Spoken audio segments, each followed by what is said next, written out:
Čarobna avantura na sjevernom polu. Jednom davno, u šuškavoj šumi živio je mali medvjedić po imenu Teddy, sa svojom preslatkom grupom prijatelja, zec Bela, sova Oli i žabac Frederik. Teddy je imao veliko uvjerenje koje nijedna druga šumska životinja nije dijelila, vjerovao je u Djeda Mraza i čarobni svijet sjevernog pola. Ostali, Bela, Oli i Frederik, mislili su da je Tedjevo uvjerenje glupo i smijali su mu se. Teddy je odlučio otići u avanturu kako bi svojim prijateljima dokazao da je Djed Božićnjak stvaran. S povjerenjem je pjevao svojim skeptičnim prijateljima. Kada sanjaš velike snove, samo se čvrsto drži, um i srce neka se spoje. S vjerom u srcu i magijom u oku, vidjet ćeš Djeda Mrazovu kočiju na obronku. Teddy je znao da mu treba plan da dođe do sjevernog pola. Njegov prijatelj Simon, pametna vjeverica, ponudio mu je magični kompas koji je uvijek tačno pokazivao sjever.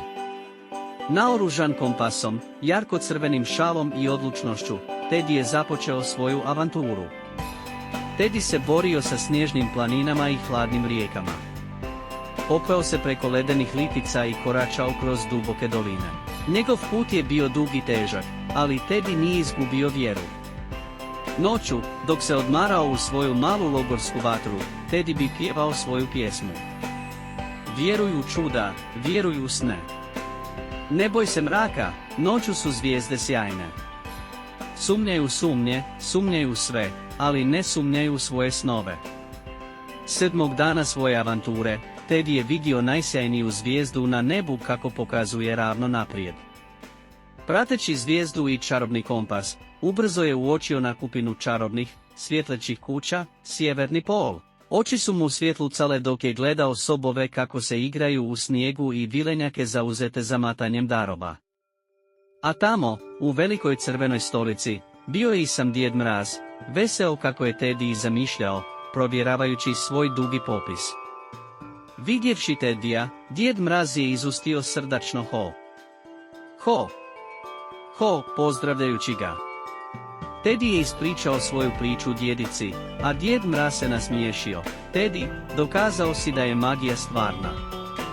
Za van koji imaju čisto srce i istančan osjećaj za vjerovanje, čarolija pokazuje svoje lice.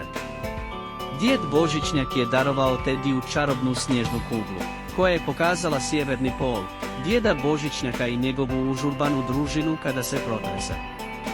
Pokaži ovo svojim prijateljima i oni će također vjerovati u čaroliju, rekao je Djed Mraz. Kad se Teddy vratio u šumu, njegovi prijatelji su nestrpljivo čekali. S pobjedničkim osmijehom Teddy je protresao čarobnu snježnu kuglu. Šumske životinje treptale su u čudu kad su vidjele mini Djeda Mraza kako maše iz kugle. Prizor je bio očaravajući i uvjerljiv. Iznenađeni, Bela, Oli i Frederik ispričali su se Teddyju. Žao nam je, Teddy, nismo trebali sumnjati u tebe ili tvoja uvjerenja. Od tada, sve šumske životinje su počele pjevati Teddyevu pjesmu. Kada vjeruješ u ono što drugi ne mogu vidjeti, samo ti možeš pravu magiju živjeti. Vjeruj u vječnost, vjeruj u čuda, prava istina nalazi se svuda. Ova Teddyjeva avantura proširila se poput šumskog požara i dala važnu lekciju svim mališanima. Uvijek imajte vjere u čuda i svoje snove, jer kad vjerujete u nešto svim srcem, magija se doista događa.